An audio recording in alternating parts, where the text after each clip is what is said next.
Dear student, हमारे YouTube channel में आपका स्वागत है। हम लोग लास्ट वीडियो में देख रहे थे क्लास 12 का चैप्टर 9 उपसंयोजी यौगिक। इसके 5 पार्ट हमने पढ़ लिए थे और लास्ट वीडियो में हमने बीबीटी देखा था। आज हम बीबीटी के क्वेश्चन सॉल्व करेंगे और इसके क्वेश्चंस बनाने के लिए आपको जो प्रीवियस वीडियो है वो आपको अच्छी तरीके से देखना पड़ेगा, तभी आपको बीबीटी के क्वेश्चन सॉल्व होंगे। चलिए अब हम इसका क्वेश्चन देखते हैं। बीबीटी आज का हमारा टॉपिक है। बीबीटी के हम अब क्वेश्चन देखते हैं। बहुत ही इंपॉर्टेंट टॉपिक है और ये क्वेश्चन एग्जाम में पूछे जाते हैं। चलिए ऐसा क्वेश्चन देखते हैं। पहला क्वेश्चन है इसका FeH2O होल 6 3+ चार्जिंग। इसकी संरचना को आपको बीबीटी के आधार पर बनाना है। जैसे आप कोई भी मैंने पहले ही बताया था कि कोई भी क्वेश्चन ऐसा अगर दिया हो तो सबसे पहले आप देखिए कि इसमें कोऑर्डिनेशन नंबर कितना है। तो कोऑर्डिनेशन नंबर इसमें कितना है, 6 है। और कोऑर्डिनेशन नंबर 6 होता है तो ये जो रहेगा, दो प्रकार का इसमें संकरण रहेगा। एक बनेगा sp3d2 या बन सकता है d2sp3। अब आपको देख के बताना है कि दोनों में क्या बनेगा, ठीक है। चलिए अब इसके बाद इसमें हम लोग लिगेंड देखते हैं कि इसमें लिगेंड क्या है। तो लिगेंड है इसमें H2O। तो H2O जो रहता है वो दुर्बल लिगेंड होता है। इसमें दाता परमाणु क्या है, ऑक्सीजन। वैसे भी आपको मालूम है कि H2O हमारे लिए बहुत जरूरी है, तो ये तो स्ट्रॉन्ग होगा नहीं, ये वीक लिगेंड होगा। और इसमें दाता परमाणु क्या है, ऑक्सीजन। और इसके प्रीवियस वीडियो में मैंने बताया था कि अगर दाता परमाणु ऑक्सीजन और हाइड्रोजन है तो इसमें बाह्य संकरण होता है, आंतरिक नहीं। तो इसमें ये संकरण होगा, ये नहीं, ठीक है। आपको पहले क्लियर हो गया। लिगेंड ये है, ये कैसा लिगेंड है, दुर्बल लिगेंड है। और दुर्बल है तो इसमें संकरण क्या होगा, कोऑर्डिनेशन नंबर में sp3d2 होगा, ना कि d2sp3। अब इसमें देखिए CMI क्या है इसमें। तो CMA सेंट्रल मेटल एटम क्या है, Fe है।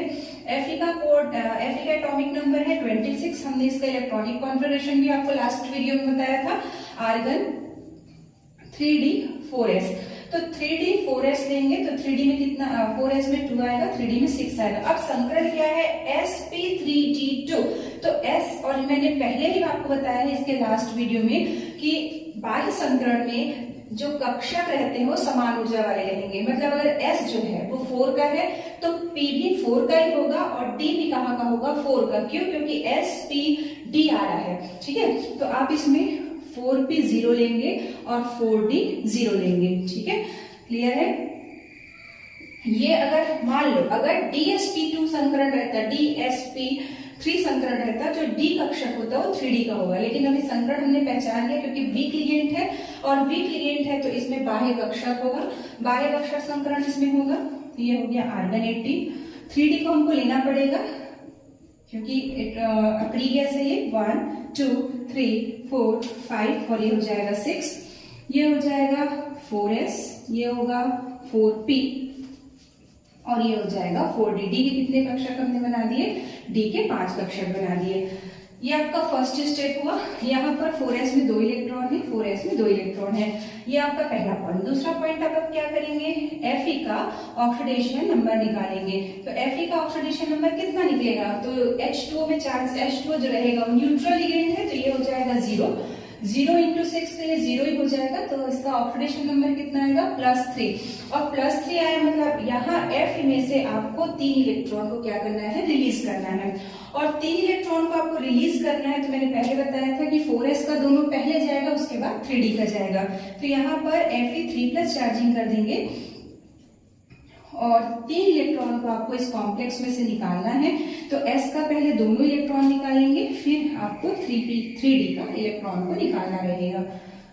ये हो गया 4d, ये हो गया 4p, ये हो गया 4s और यहाँ से 4s से दोनों इलेक्ट्रॉन निकालेंगे। अब ये लास्ट ये नहीं है, लास्ट है पहले हुंड का नियम लगाएंगे, क्लॉकवाइज इलेक्ट्रॉन 1 2 3 4 5 और 6। तो ये 6वें नंबर का इलेक्ट्रॉन जो है वो निकलेगा।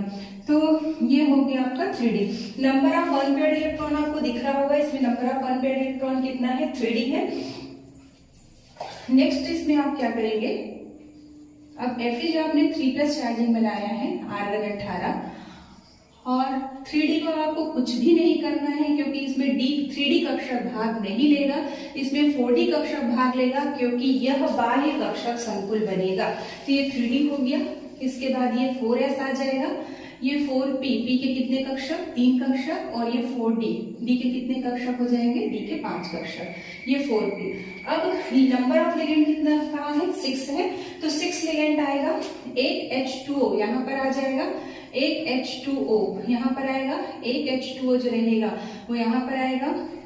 पेयर में इलेक्ट्रॉन आते हैं क्योंकि लिगेंड के पास इलेक्ट्रॉन जो रहता है वो किस में रहेगा, पेयर में रहेगा, H2O, और एक पेयर यहाँ पर आएगा, तो कितने H2 हो गए, 1 2 3 4 5 6। तो भाग कौन कौन ले रहा है, तो आप यहाँ पर देख रहे हैं, एक S का भाग ले रहा है, 3 P का भाग ले रहा है, और 2 D का भाग ले रहा है। तो इसमें हाइब्रिडाइजेशन क्या होगा, हाइब्रिडाइजेशन इसमें होगा sp3d2, और sp3d2 हुआ तो इसकी जो ज्यामिति होगी, जो इसकी संरचना होगी, वो संरचना क्या रहेगी, इसकी अष्टफल की, इसकी संरचना हो जाएगी अष्टफल की। तो अष्टफल की संरचना हम लोग बना लेते हैं, बीच में आएगा Fe और यहाँ पर आ जाएगा लिगेंड H2O। O दाता परमाणु है, तो जो दाता परमाणु रहता है वो उपसहसंयोजी बंध बनाता है, तो आपको H2O, O दाता परमाणु है, ये हो जाएगा H2O, ये हो जाएगा H2O। चुंबकीय गुण यहाँ पर आप देखिए, चुंबकीय गुण, तो चुंबकीय गुण ये अनुचुंबकीय होगा कि प्रतिचुंबकीय, अब आप देख के बताइए अनुचुंबकीय होगा कि प्रति, ठीक है। चलिए अब आप इसमें देख के बताइए कि अनुचुंबकीय होगा कि प्रतिचुंबकीय। तो इसको देखिए 1 2 3 4 5 इस कॉम्प्लेक्स में 5 अयुग्मित इलेक्ट्रॉन है, और अगर अयुग्मित इलेक्ट्रॉन है तो ये क्या होगा, अनुचुंबकीय होगा।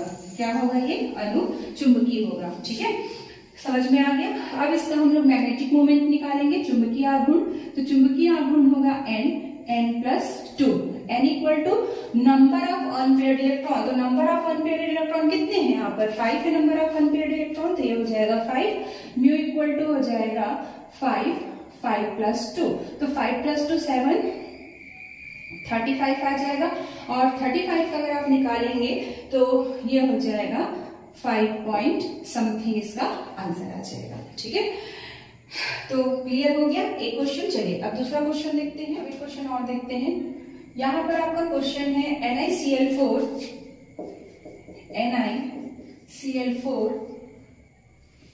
2+ चार्जिंग, NiCl4 2- के साथ होगा, NiCl4 2- चार्जिंग अनुचुंबकीय है, अनुचुंबकीय है, जबकि NiCN4 2- चार्जिंग प्रतिचुंबकीय होता है, क्यों, प्रतिचुंबकीय होता है क्यों, ये आपका क्वेश्चन है, बहुत इजी क्वेश्चन है। यहाँ पर NiCl4 2- चार्जिंग, यहाँ पर हम देखते हैं NiCN4 2- चार्जिंग। अब आप देखिए यहाँ पर कोऑर्डिनेशन नंबर कितना है, कोऑर्डिनेशन नंबर है 4, यहाँ पर भी कोऑर्डिनेशन नंबर कितना है, कोऑर्डिनेशन नंबर है 4, 4 मीन्स नंबर ऑफ लिगेंड कितने हैं, 4 है। अब आप देखिए यहाँ पर लिगेंड क्या है, यहाँ पर लिगेंड है Cl, लिगेंड Cl है, ये कैसा लिगेंड होता है, दुर्बल होता है। यहाँ पर जो लिगेंड है वो क्या है, Cn है, और Cn कैसा लिगेंड होता है, प्रबल। पहले आप इसको पहचानेंगे दुर्बल है कि प्रबल है। अब कोऑर्डिनेशन नंबर 4 है, और अगर वीक लिगेंड होता है, और वीक लिगेंड होता है तो इसमें हाइब्रिडाइजेशन होता है sp3, और अगर स्ट्रॉन्ग लिगेंड होता है तो इसमें हाइब्रिडाइजेशन होता है dsp2, मतलब जो डी कक्षक होगा वो पूर्व कोश का होगा, ठीक है। अब इन दोनों में सेंट्रल मेटल एटम क्या है, निकिल है। यहाँ पर भी आप देख रहे हैं कि सेंट्रल मेटल एटम जो है, या आयन बोलिए कितना है, निकिल है, ठीक है।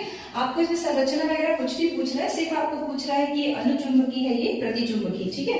चलिए अब Na का एटॉमिक नंबर 28, इलेक्ट्रॉनिक विन्यास करेंगे, शॉर्टकट कर लेते हैं, आर्गन 18 3d 4s 4p, ठीक है। इसमें d तो लेना नहीं है, इसलिए हम 4d नहीं ले रहे हैं, ये हो गया 8 हो जाएगा, ये 0 हो जाएगा। Ni 28 आर्गन 18 3d 4s हो जाएगा 2, और 3d हो जाएगा आपका 8, और यहाँ पर 4p लेते हैं और 4p हो जाएगा 0। अब इसका अभिविन्यास कर लेते हैं, अभिविन्यास करेंगे, ये हो जाएगा आर्गन 18 और 3d 8 है, नंबर ऑफ इलेक्ट्रॉन यहाँ पर कितने हैं, 3d में 8 है, ये 4s है, और ये आपका हो गया 4p। इसके लिए भी हम लोग सेम ही काम कर लेते हैं, आर्गन ये हो जाएगा 3D, ये हो जाएगा 4s और ये हो जाएगा 4p।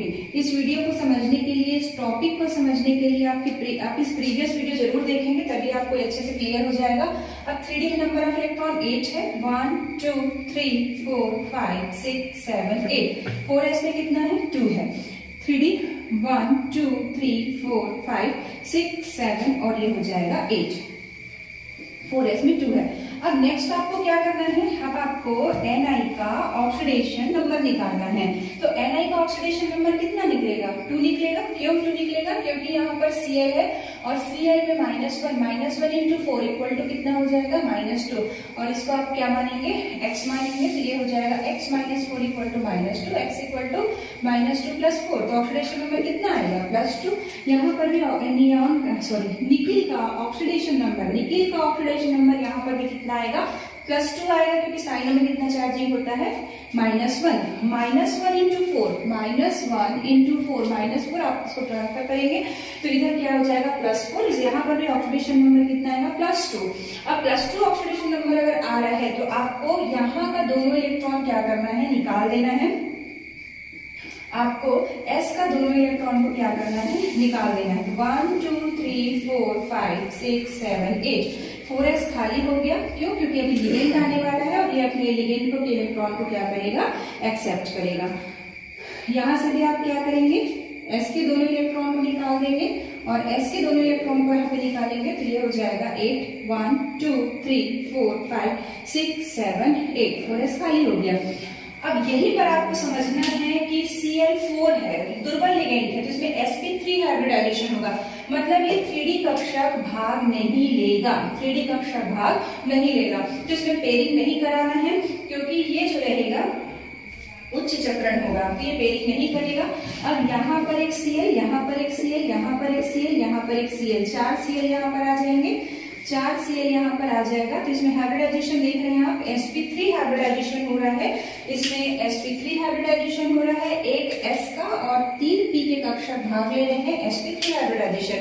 अब देखिए इसमें dsp2 संकरण है, d भी भाग लेगा और d, चूंकि d पहले आ रहा है तो d कहाँ का होगा? पूर्व कोशियों का होगा। तो पूर्व कोश का होगा तो यहाँ का जो इलेक्ट्रॉन है एक यहाँ पर पेयरिंग कर लेगा, क्योंकि ये निम्न चक्रण होगा, और डी को क्या करेगा? खाली करेगा। और डी को खाली करेगा तो एक क्लोरो यहाँ पर आएगा, एक क्लोरो यहाँ पर आएगा, एक क्लोरो यहाँ पर आएगा और एक क्लोरो यहाँ पर आएगा। तो यहाँ पर आप देख रहे हैं कौन सा संकरण हुआ? एक डी, एक एस और 2 पी, तो dsp2 हाइब्रिडाइजेशन। अब आपका क्वेश्चन था NiCl4 अणुचुंबकीय है जबकि NiCl4 प्रतिचुंबकीय है। क्यों? अब आप इस लास्ट पोर्शन को देखिए और आंसर बताइए कि यहाँ पर NiCl4 में 2 अयुग्मित इलेक्ट्रॉन है और 2 अयुग्मित इलेक्ट्रॉन के कारण ये क्या होगा? ये होगा अणुचुंबकीय। और यहाँ पर पेयर पेयर पेयर पेयर सभी इलेक्ट्रॉन क्या किसमें है? पेयर में है, इसलिए क्या होगा? प्रतिचुंबकीय। बाकी इसमें ज्यामिति पूछा नहीं है। ज्यामिति अगर आपको ज्यामिति बनाना भी है तो sp3 हाइब्रिडाइजेशन है, तो sp3 का मैंने पहले बताया था, इसमें चतुष्फलकी बनेगा और इसमें वर्ग समतली बनेगा। इसमें चुंबकीय आघूर्ण आप निकालेंगे तो इसमें चुंबकीय आघूर्ण आप निकाल सकते हैं। नंबर ऑफ अनपेयर्ड इलेक्ट्रॉन 2 है, तो इसमें चुंबकीय आघूर्ण निकालेंगे तो 0 आएगा, क्योंकि इसमें नंबर ऑफ अनपेयर्ड इलेक्ट्रॉन 0 है। ठीक है, तो ये हमारा दूसरा एग्जाम्पल हो गया। चलिए अब नेक्स्ट एग्जाम्पल देखते हैं। नेक्स्ट क्वेश्चन है H2O होल 6 3+ चार्जिंग रंगीन है। रंगीन भी आपको क्वेश्चन में दे सकता है या आपको क्वेश्चन में दे सकता है ये बैंगनी कलर का होगा। ठीक है, जबकि Sc स्कैंडियम H2O 6 3+ चार्जिंग, जबकि स्कैंडियम के साथ ही रहेगा +3 चार्जिंग, तो ये रंगहीन दे सकता है क्वेश्चन में या दे सकता है सफेद। ठीक है, सफेद होता है क्यों? अब आपको इसको अगर ये क्वेश्चन आ गया तो आप इसको देखेंगे, आप वीबीटी से ही इस क्वेश्चन को सॉल्व कर पाएंगे। क्यों? क्योंकि ये कॉम्प्लेक्स कंपाउंड है, तो क्वेश्चन भी कहाँ का है? वीबीटी का। अगर एग्जाम में ऐसा क्वेश्चन आ जाता है लेकिन कहीं पे नहीं दिया हुआ है कि ये वीबीटी का टॉपिक है क्या है, लेकिन आप क्वेश्चन को देखिए, आप क्वेश्चन में देख रहे हैं कि ये कॉम्प्लेक्स कंपाउंड है तो ये वीबीटी का ही होगा, और क्योंकि वीबीटी से ही हम लोग उसका कलर और उसका मैग्नेटिक प्रॉपर्टी को चेक करते हैं। ठीक है, चलिए अब इसमें हम देखते हैं TiH2O whole 6 3+ charging, S scandium है, स्कैंडियम, और यहाँ पर है 3+ चार्जिंग। ठीक, अब आप देखिए कि यहाँ पर सबसे पहले मैंने आपको बताया कोऑर्डिनेशन नंबर 6, कोऑर्डिनेशन नंबर 6 है, लिगेंड यहाँ पर H2O है, H2O कैसा लिगेंड है, दुर्बल है, और कोऑर्डिनेशन नंबर अगर 6 है और लिगेंड दुर्बल है तो संकरण होगा sp3d2, sp3d2। ठीक है, यहाँ पर भी कोऑर्डिनेशन नंबर 6 है, जो लिगेंड है, लिगेंड क्या है, H2O, H2O कैसा है, H2O वीक लिगेंड है, तो यहाँ पर भी संकरण होगा sp3d2 संकरण होगा।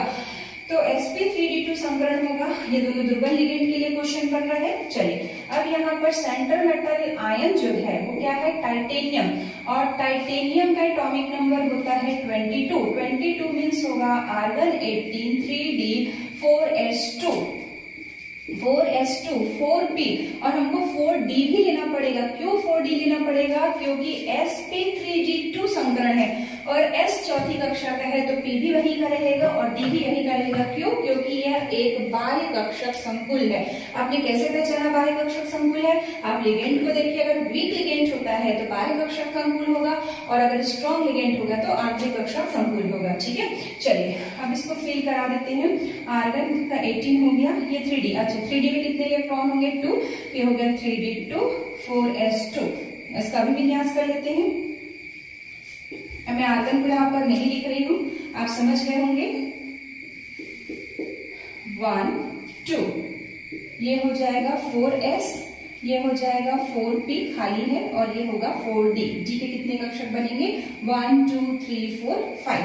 ठीक है, अब आपको नेक्स्ट में क्या करना है, Ti का ऑक्सीडेशन नंबर निकालना है।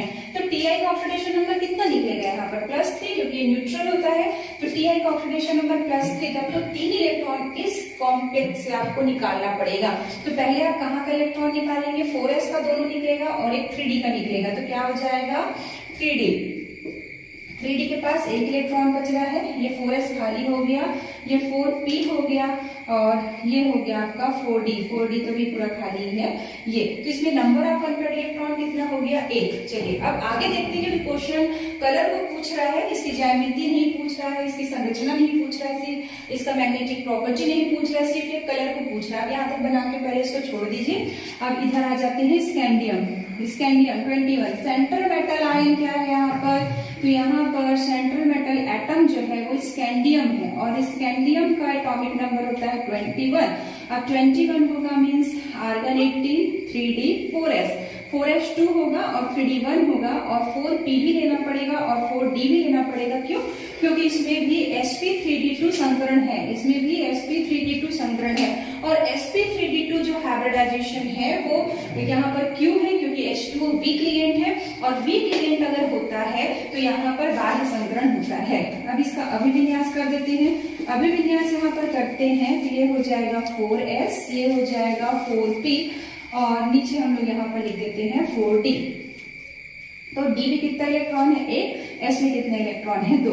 अब यहाँ पर स्कैंडियम का ऑक्सीडेशन नंबर, स्कैंडियम का ऑक्सीडेशन नंबर कितना दिया यहाँ पर, +3 आएगा, +3। तब क्या करेंगे, 3 इलेक्ट्रॉन निकालेंगे। कहाँ से आप इलेक्ट्रॉन निकालेंगे, मैंने बताया पहले 4s से इलेक्ट्रॉन निकलेगा, तभी 3d से इलेक्ट्रॉन निकलेगा। पहले बाह्य कक्षक से निकलता है, फिर आंतरिक से। तो 4s का दोनों इलेक्ट्रॉन निकल जाएगा यहाँ पर, और इसका ये, तो ये इस तरीके से 4s का दोनों निकल गया और d का 1। तब आप यहाँ पर देख रहे हैं कि यहाँ पर अयुग्मित इलेक्ट्रॉन है क्या, नहीं है। तो यहाँ पर अयुग्मित इलेक्ट्रॉन नहीं है, और मैंने पहले ही बताया है कि अगर अनपेयर्ड इलेक्ट्रॉन नहीं है, अयुग्मित इलेक्ट्रॉन नहीं है, तो फिर वो क्या होता है, वो रंगहीन होता है। क्या होता है, रंगहीन। और रंगहीन है मतलब क्वेश्चन में चाहे आप रंगहीन दिया हो, चाहे क्वेश्चन में सफेद दिया हो। और यहाँ पर देख रहे हैं कि अयुग्मित इलेक्ट्रॉन है, अयुग्मित इलेक्ट्रॉन है। अयुग्मित इलेक्ट्रॉन कितना है, 1 है, इसलिए क्या होगा, ये रंगीन होगा। ठीक है, तो हमने इसके 2-3 एग्जाम्पल देखे, आपके एग्जाम्पल समझ में आ रहा होगा। एक एग्जाम्पल हम भी और बताएंगे, फिर बाकी के क्वेश्चन हम देंगे, तो आप इसको स्वयं बना के देखिएगा कि क्वेश्चन बन रहा है कि नहीं, और कमेंट्स में बताइएगा अगर आपसे क्वेश्चन बनता है। चलिए आगे क्वेश्चन देखते हैं। अब यहाँ पर एक क्वेश्चन है जो बहुत ही इंपॉर्टेंट क्वेश्चन है, और क्वेश्चन एग्जाम में बहुत पूछा जाता है। NiCO whole 4। यहाँ पर CO क्या है, कार्बोनिल है और कार्बोनिल लिगेंड है। सबसे पहले आपको काम क्या करना है, coordination number 4, coordination number 4 ligand. Ligand क्या है, इसमें CO है, दाता परमाणु C है, कार्बोनिल है और कार्बोनिल, कार्बोनिल कैसा है, लिगेंड है, तो कार्बोनिल प्रबल लिगेंड है, स्ट्रॉन्ग लिगेंड है और स्ट्रॉन्ग लिगेंड है, कोऑर्डिनेशन नंबर 4 है। ठीक है, तो यहाँ पर जो संकुल होगा, संकुल जो बनेगा वो कैसे बनेगा, आंतरिक, आपको अभी तक यही आपने पढ़ा है, ये आंतरिक होगा और कोऑर्डिनेशन नंबर 4 है तो DsP2 हाइब्रिडाइजेशन होगा और DsP2 हाइब्रिडाइजेशन होगा मतलब D कहाँ का रहेगा, पूर्व कोश का रहेगा। अच्छा, एक चीज यहाँ पे कंफ्यूज आप नहीं होंगे, अगर ये ब्रैकेट के बाद CO है तो ये CMI होता है, ये कोबाल्ट है, अगर ये इसके बाद है तो फिर ये लिगेंड है, ये कार्बोनिल है। चलिए जल्दी से बनाते हैं। Ni 28 करेंगे, आर्गन 18, 3D4S, 4p को भी ले लेते हैं, 4p0, ये हो गया 8 आपका। अभी विन्यास कर लेते हैं, 3D में इलेक्ट्रॉन कितने हैं, 8 है, ये 4s है और ये आपका हो गया 4p, ये हो गया 4s और ये हो गया 3D। डी के कक्ष को क्या आप नाम लिखेंगे, 1 2 3 4 5 6 7 8। ठीक है, 1 2 3 4 5 6 7 8। ठीक है, तो ये D का हो गया और यहाँ पर 4s2। नेक्स्ट आप क्या करेंगे, Ni का ऑक्सीडेशन नंबर, तो Ni का ऑक्सीडेशन नंबर कितना आएगा, 0 आएगा। Ni का ऑक्सीडेशन नंबर यहाँ पर 0 आएगा। क्यों 0 आएगा, क्योंकि X करेंगे, कार्बोनिल में 0 होता है, 0 × 4 = 0, तो X = कितना हो जाएगा, 0। ठीक, तो ऑक्सीडेशन नंबर यहाँ पर 0 आएगा। अब यहीं पर आप देखेंगे कि ऑक्सीडेशन नंबर 0 आएगा तो अभिविन्यास जो हमने किया तो कोई भी इलेक्ट्रॉन बाहर नहीं जाएगा इस संकुल को छोड़ के, तो इस संकुल को छोड़ के बाहर नहीं जाएगा और संकरण होना है DsP2, मतलब S तो भाग लेगा ही। ठीक, तब आप क्या करेंगे, S तो भाग लेगा ही, चाहे आप sp3 संकरण बनाइए चाहे आप DsP2 संकरण बनाइए। ठीक है, चाहे आप कोऑर्डिनेशन नंबर 4 में sp3 बनाइए या कोऑर्डिनेशन नंबर में आप DsP2 बनाइए, लेकिन S तो कॉमन है, S तो भाग लेगा। तब हम एक ये काम कर सकते हैं कि आंतरिक संकुल होने के बावजूद, ये स्ट्रॉन्ग लिगेंड होने के बावजूद क्या करेगा, इसको जगह देगा और जगह देगा तो एक एक इलेक्ट्रॉन इधर आके इसकी पेयरिंग करा देंगे और इसकी पेयरिंग कराएंगे और S को खाली कर देंगे, S कक्षक को खाली करेंगे, 1 2 3 4 5 6 7 8 9 10। ठीक है, समझ में आ रहा है आपको, ये देखिए एक एक इधर आ गए, ये S के इलेक्ट्रॉन इधर आ गए और S को क्या किया, खाली कर दिया और ये हो जाएगा 4p, तो ये हो जाएगा 4p, ये हो जाएगा 4s। अब क्या होगा, एक कार्बोनिल यहाँ आ जाएगा, एक कार्बोनिल यहाँ आ जाएगा, एक कार्बोनिल यहाँ आ जाएगा और एक कार्बोनिल यहाँ आ जाएगा। तो स्ट्रॉन्ग होने के बावजूद भी इसमें संकरण कौन सा होगा, sp3 बनेगा। ठीक, sp3, और sp3 है तो इसका स्ट्रक्चर कैसे बनेगा, sp3 है तो इसका स्ट्रक्चर बनेगा टेट्राहेड्रल बनेगा।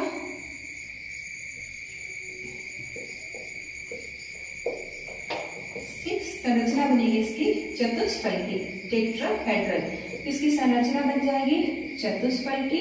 ठीक, अगर इससे आपको रंगीन गुण पूछता है तो आप इसमें बताएंगे कि ये जो रहेगा वो क्या होगा, ये रंगहीन होगा, संरचना इसकी चतुष्फल की, ये होगा रंगहीन और रंगहीन है तो फिर ये क्या होगा, प्रतिचुंबकीय।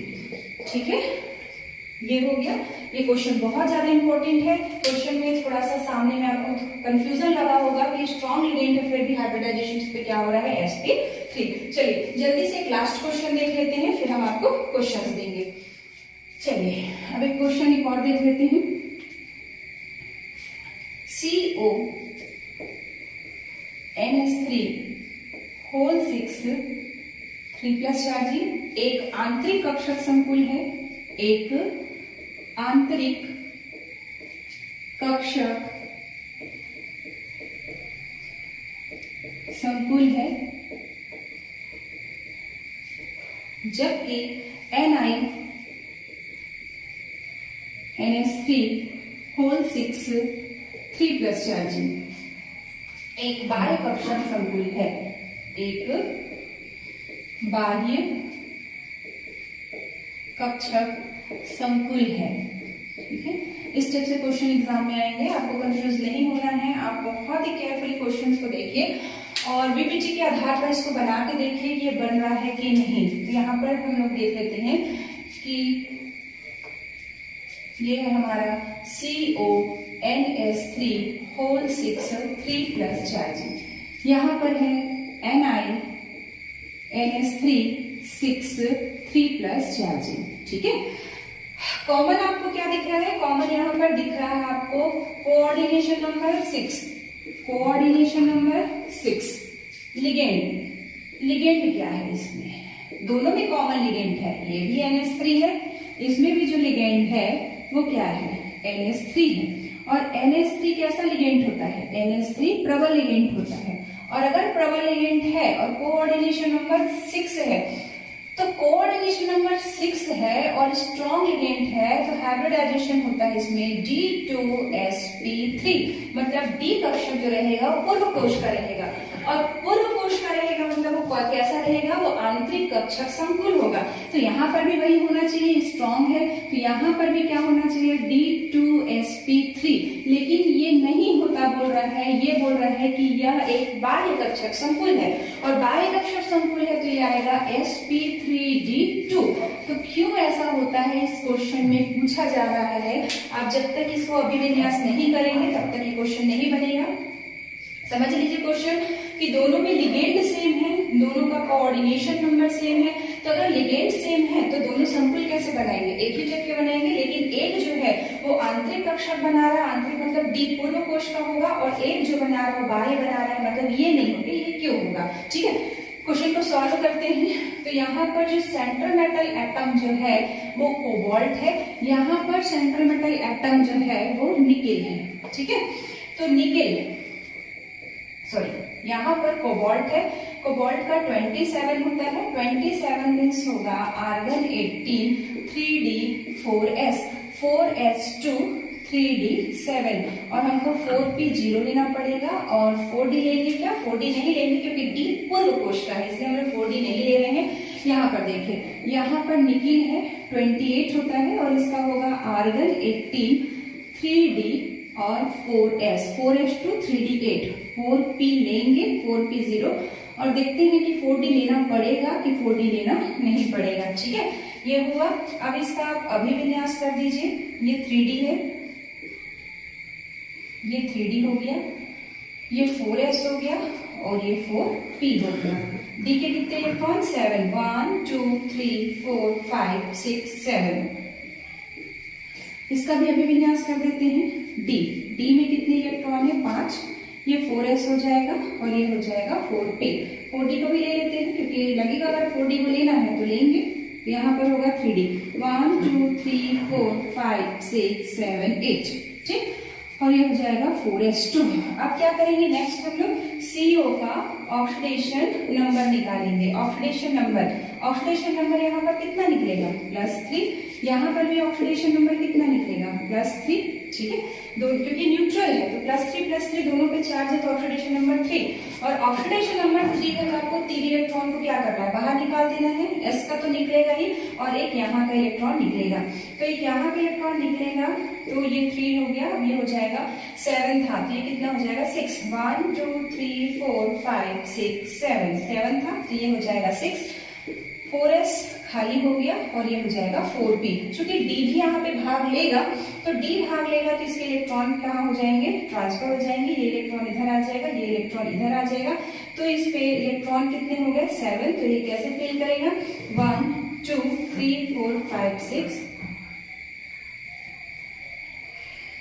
तो यहाँ पर अब ऑक्सीडेशन नंबर 3 आया है, तो ऑक्सीडेशन नंबर 3 आया है तो s का दोनों इलेक्ट्रॉन निकल जाएगा, और यहाँ का एक इलेक्ट्रॉन निकल जाएगा। तो अब इसमें कितने इलेक्ट्रॉन बचेंगे? 6। तो ये होगा 1 2 3 4 5, और ये हो जाएगा 6। ये खाली हो गया। अब ये पेयरिंग कर लेंगे, ये इधर आकर पेयरिंग कर लेंगे, तो पेयरिंग करेंगे क्योंकि d चाहिए, d खाली हो गया। अब यहाँ पर एक NS3, यहाँ पर दूसरा NS3, तीसरा, चौथा, पांचवा, और ये छठवा। ये क्या है? ये NS3। यहाँ पर लिगेंड आएगा। लिगेंड किसको बोलते हैं? जिसके पास लोन पेयर इलेक्ट्रॉन होता है और अपने लोन पेयर को सेंट्रल मेटल एटम को देके उप सहसंयोजी बंध बनाता है, तो उसको क्या बोलते हैं? लिगेंड। तो एक एक लिगेंड आ गया। तो आप देख रहे हैं कि हाइब्रिडाइजेशन क्या हुआ? D2 2, डी का 2 भाग ले रहा है, एस का 1 और पी का 3, तो हाइब्रिडाइजेशन होगा, इसमें संकुल बनेगा D2sp3। क्लियर हो गया। चलिए अब सेम काम आपको यहाँ पर करना है कि ये होता है कि नहीं होता। यहाँ पर ऑक्सीडेशन नंबर 3 आया है और ऑक्सीडेशन नंबर 3 आया है मतलब आपको 3 इलेक्ट्रॉन को क्या करना है, बाहर निकालना है। और 3 इलेक्ट्रॉन बाहर निकालना है तो मैंने पहले बताया है कि 2 इलेक्ट्रॉन एस का निकलेगा और एक जो निकलेगा वो कहाँ का निकलेगा, वो डी का निकलेगा। ठीक है, ये 3D का। तो 3D का इलेक्ट्रॉन निकलने के बाद आप देख रहे हैं कि इसके पास कितना इलेक्ट्रॉन बचेगा। ठीक है, 2 इलेक्ट्रॉन यहाँ से निकल गया। ठीक, तो यहाँ पर ये हो जाएगा 3d8 4s2। तो 1 2 3 4 5 6 7 और ये हो जाएगा 8। तो ये इलेक्ट्रॉन निकल जाएगा तो 7 होगा। 1 2 3 4 5 6 7। अब इसकी अगर आप पेयरिंग भी कराएंगे और हमको बाह्य संकरण आंतरिक संकरण के लिए क्या चाहिए, आंतरिक संकरण के लिए हमको चाहिए D2sp3, D2 चाहिए। डी कक्षक कितना चाहिए, 2 चाहिए। तो डी कक्षक 2 चाहिए। तो अगर ये आकर पेयरिंग भी कर लेता है, अगर ये आकर पेयरिंग भी कर लेता है तो इसका डी तो खाली हुआ ही नहीं है, और इसका डी अगर खाली नहीं हुआ है तो क्या ये हो सकता है, क्या DsP3 हो सकता है, नहीं हो सकता है। कब, अगर 1 ये 2 3 4 5 अगर कोऑर्डिनेशन नंबर 5 होगा तब ये हो सकता है कि कोऑर्डिनेशन नंबर तो 6 है, तो फिर अमोनिया एमीन के आने के लिए यहाँ पर डी कक्षक खाली नहीं है, इसलिए ये भाग नहीं लेगा। तो अब ये कहाँ चला जाएगा, क्योंकि इसके लिए यहाँ पर जगह नहीं है तो ये कहाँ चला जाएगा, ये 4D में जाएगा। और 4D अगर भाग ले रहा है, 4s भाग ले रहा है, 4p भाग ले रहा है और 4D भाग ले रहा है, तो फिर ये हो जाएगा बाह्य कक्षक संकुल। तो इस टाइप से अगर आप ये क्वेश्चन आते हैं तो आप बना के देखिए, बहुत ही इजी है। हम इसके 1-2 क्वेश्चन आपको और दे देते हैं, आप कमेंट से बताइएगा वो क्वेश्चन बन रहा है कि नहीं।